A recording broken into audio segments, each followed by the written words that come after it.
Welcome to learning via online.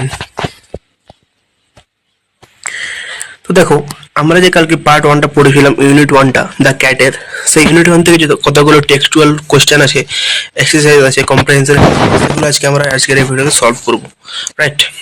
তাহলে first মানে part one যেটা করেছিলাম ইউনিট ওয়ানের, সেক্ষেত্রে যে সেখান থেকে যে তোমার টেক্সচুয়াল এক্সারসাইজগুলো আছে সেগুলো আজকে সলভ করা হবে। চলো আজকে ভিডিওটা শুরু করছি। তাহলে প্রথম প্রশ্ন এমসিকিউ আসবে। এমসিকিউ থেকে আমাদের টেক্সটের মধ্যে এমসিকিউ গুলো আছে, আমি অ্যান্সার করে দিচ্ছি। Most people think that the cat is most people think that the cat is, অর্থাৎ বাংলা মানে কি, বেশিরভাগ লোকে ভাবেন, মোস্ট পিপল থিঙ্ক বেশিরভাগ লোকে ভাবেন যে বিড়াল হলো কি ওয়াইজ, আনইন্টেলিজেন্ট, ক্লেভার না ইন্টেলিজেন্ট। বিড়াল হচ্ছে, আমরা যেটা কালকের পার্ট ওয়ানটি পড়ে বুঝতে পারলাম, ইউনিট ওয়ানটি পড়ে, সেটা অ্যান্সার হবে আনইন্টেলিজেন্ট। তার সঠিক উত্তর হবে কোনটা? Unintelligent, right? সঠিক উত্তর হবে দুয়েরটা, আনইন্টেলিজেন্ট। দুয়েরটা কি বলছে? The cat cares little for anything but mice and, অর্থাৎ যেগুলি ছাড়া আর কোনো কিছুকে মানে বিড়াল পাত্তা দেয় না, সেগুলি হলো মাইস, ইঁদুর, অ্যান্ড কি সোপ, মানে পাউরুটি, ব্রেড, ঠিক আছে, মানে তোমার স্যুপ, জুস, ওয়াটার আর মিল্ক। কোনটা আমরা যেটা পড়লাম? মাইস, ইঁদুর এবং দুধ। সঠিক উত্তর হবে অপশন ডি।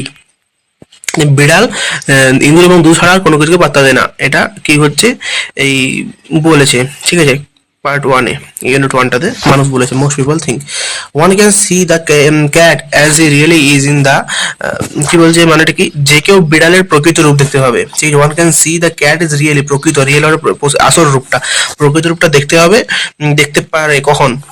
মর্নিং এ, নাইটে, না আফটারনুনে, না ইভিনিং এ। সঠিক উত্তর হবে কোনটা? একটা বিড়ালের প্রকৃত রূপ দেখা যায়, যেটা আমরা কালকের ইউনিট ওয়ানটা পড়ে জানতে পারলাম, একটা বিড়ালের প্রকৃত রূপ দেখা যায় ইভিনিং এ। তাহলে সঠিক উত্তর হয়ে যাবে ইভিনিংটা, ক্যারেক্ট। ওকে, তাহলে এটি ছিল এমসিকিউ। এবার আমি চলে আসছি ইয়েতে, ফিল ইন দ্য ব্ল্যাঙ্কস, অর্থাৎ complete the following sentences with the information from the text. Okay, the cat has really more character than, দেনের পরে কি আছে? The cat has really more character than, এই যে আমরা চলে এলাম ইউনিট ওয়ানটাতে। তাহলে the cat has really more character, এই যে হ্যাজ, এখানে দেখো অ্যান্সারটা, has really more character than most human beings and a great deal মোর। এত লেখা দরকার নেই, আমাদেরকে জাস্ট অ্যান্সারটা লিখতে হবে। তাহলে আমরা যদি অ্যান্সার লিখি, অ্যান্সার হবে এটা, দ্য মোস্ট হিউম্যান বিং। দেনের পরে যে জায়গাটা আছে, দেনের পরে আছে মোস্ট হিউম্যান বিংস, এই মোস্ট হিউম্যান বিংটা শুধু লিখতে হবে, তাহলে কিন্তু অ্যান্সার হয়ে যাবে। তাহলে অ্যান্সার হবে, একের অ্যান্সার হবে কোনটা? Most human beings, most human beings. Okay, the cat sometime watches না, অর্থাৎ কি, অর্থাৎ বিড়াল কখনো কখনো দেখে, কি দেখে? এই যে এখানে দেখতে হবে, হ্যাঁ এখানে, to pass the time away he sometime watches.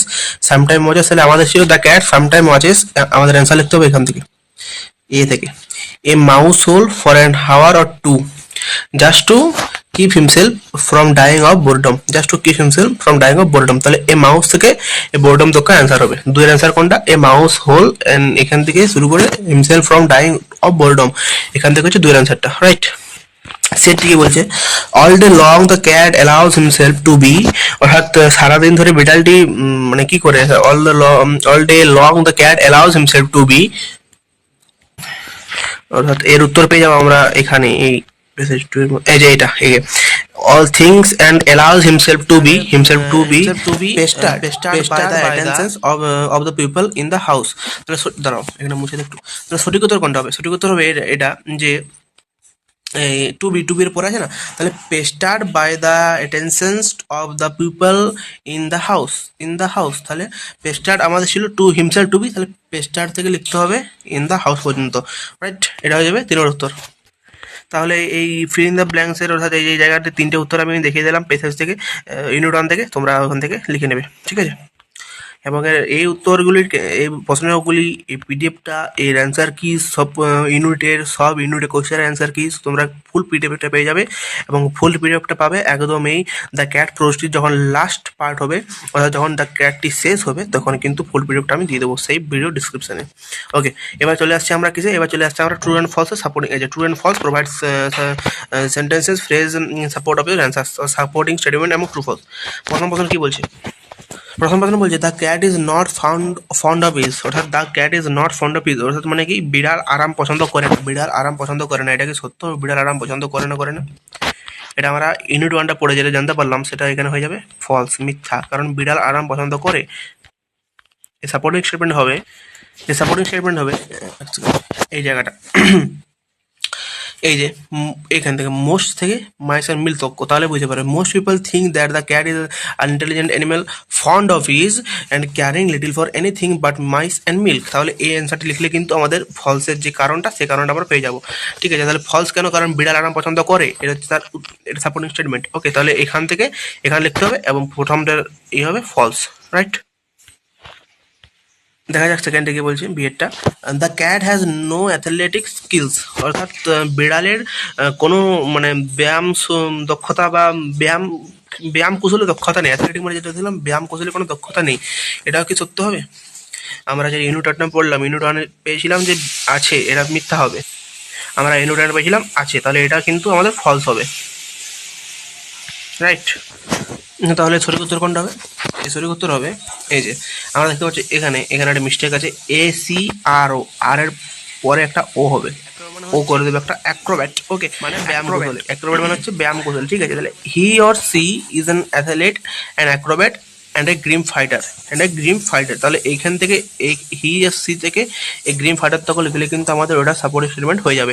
আর ওটার ট্রু ফলসের মধ্যে হচ্ছে ফলস, দুইটা হচ্ছে ফলস এবং সাপোর্টিং স্টেটমেন্ট হচ্ছে এই যে এটা he or she is an athlete and acrobat কিন্তু supporting statement are falls then এটা পেয়ে গেলাম। এবারে এটা বলছে the cat takes things very easily, যে বিড়াল যে কোনো জিনিসকে খুব সহজ হবে না, ইজিলি হবে না। এটা কি আমরা ইউনিট ওয়ানে পড়ে পেয়েছিলাম, এটা হবে ট্রু, কারণ বিড়াল প্রত্যেকটি জিনিসকে সহজভাবে নেই, তাহলে এটা ট্রু হবে। এবং সাপোর্টিভ স্টেটমেন্ট হবে, হ্যাঁ, তাহলে সাপোর্টিভ স্টেটমেন্ট হবে এই জায়গাটা, এক সেকেন্ড, এই জায়গাটা all day long the cat loves about the house, takes things easy and allows himself to be pestered by the attentions of the people in the house.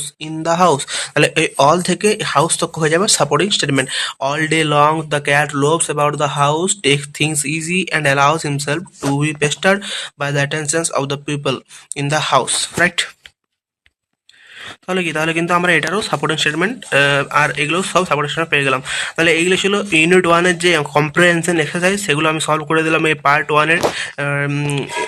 এটার ভিডিওর নাম হবে পার্ট ওয়ান, তারপরে এক্সারসাইজ সলভ। ওকে, question answer solved, ঠিক আছে। তাহলে আজকে পর্যন্ত এই ভিডিওটি মানে এই ভিডিওটি হচ্ছে